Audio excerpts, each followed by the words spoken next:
Paggawa ng sauce ng biryani, tomato, bell pepper, yung ano ba, yan, green, tapos, yan, coriander, tapos mint, onion, fried, blender mo lang yan, tapos lagyan mo nito, tomato paste,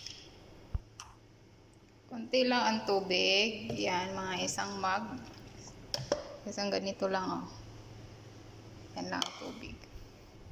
Yan lang ang tubig.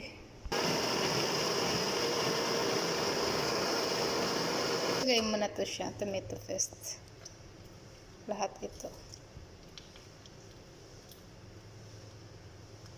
Pangit ng kamay ko. Tiklat ng allergy. Parang balat. Hayop na allergy yun. Yan.